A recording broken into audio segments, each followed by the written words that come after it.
Putting your own needs first and only seeking out things to fulfill your own wants and desires. That sounds a little bit selfish, doesn't it?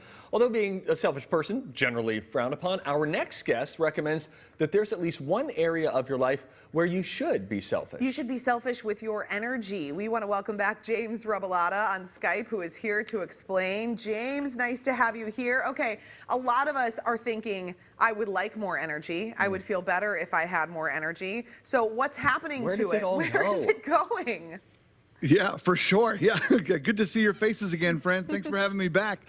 So yeah, when you think about where our energy goes, there's so many different places. If you were going to slice your life up into a delightful pie, mine would be peach, but that's besides the point. The thing is that we would often notice that our energy is going to helping others that give us nothing in return, you know, like our children. I'm just kidding. I'm just kidding. Please be a present parent. But ultimately, a lot of us spend a lot of time pursuing perfectionism and just trying to make everything just right. That idea of like, I'm going to spend so much time on something I can control, but also, and this is the hidden sneaky thing, I think we spend a lot of times on things that we cannot control. Yeah. For example, like our coworkers and others' annoying habits and things like that. We're constantly trying to change others when we just really need to pay attention to ourselves. Why are we giving them so much of our energy? Okay, let's camp there for a second, because the idea of us trying to control the things that we can't control, you can liken that to maybe someone that you live with and you're thinking, boy, they live in a way that I would not live. Trying to control that takes your energy, and they then get sort of irritated with you. When you try to control big situations, we're in a pandemic right now, there's only so much of that we can control. How do we break that habit and instead control the controllables? Yeah, absolutely. See, and this is a thing, and you brought this up earlier, and I thought you did so astutely, is that there's a difference between good selfish and bad selfish. And we all know what bad selfish is, right? We were taught that from a very young age.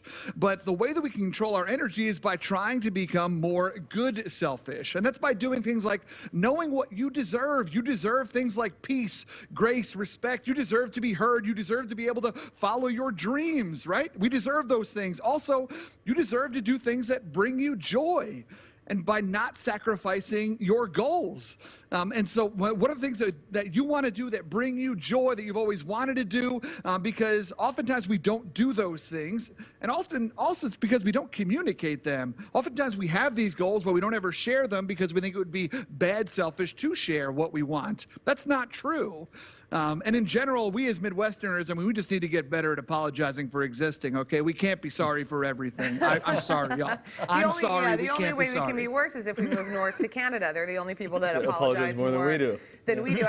I think this is really interesting, and particularly as women, you know, who women in our culture have been raised to be, she's so wonderful because she puts everyone else before herself. I just feel like if I have read that on one obituary, I kid you not, you've read it on 1,000 of them. And that is what is upheld as this wonderful standard of being a woman. And what that means really is that you have given up yourself for other people. And is that really the point of living? I would argue no.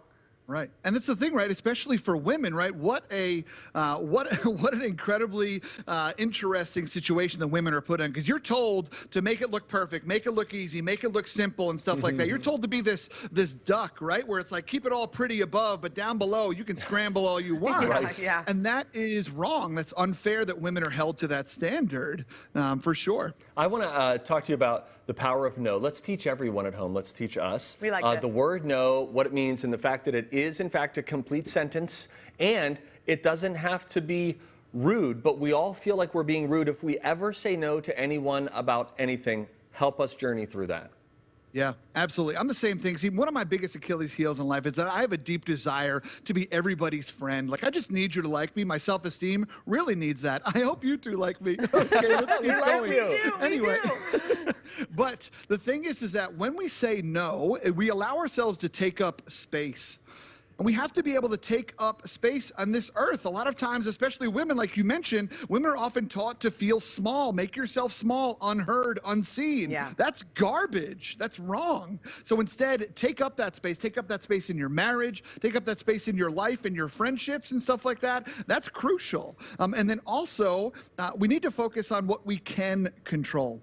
What are the things that we can control in our lives? And putting more energy into that, like outlining goals and stuff like that. This is how we can start to take back our energy by saying no we are saying yes to ourselves, and it is okay to do that from time to time. Believe it or not, you deserve it. And I know the word deserve sounds a little bougie and pretentious, but I'm here for it, y'all, because we do deserve to live the life that we want to live. And that is great. James Robilotta You're so coming in good. strong. First I of know, all, I James, like I wanted to lead with this, but I'll close with this. Here he goes. Your hair and your beard and the glasses I know. all together is really, it's really working very nicely. So congratulations on your lumber sexual look. It's working. That's still a thing? I think it's still a thing. It's still a thing, James, thank you. James. We love having you on the show. Love Thanks for seeing coming you. back. We posted these tips. They're all up at our website. By the way, also a link to buy a copy of that book you see right there. It's called Leading Imperfectly by James. All of those details available at TwinCitiesLive.com. I feel better after every time we talk to him. He's so pumped, man. I know. He's just I got just like it. pumped Coming up. up.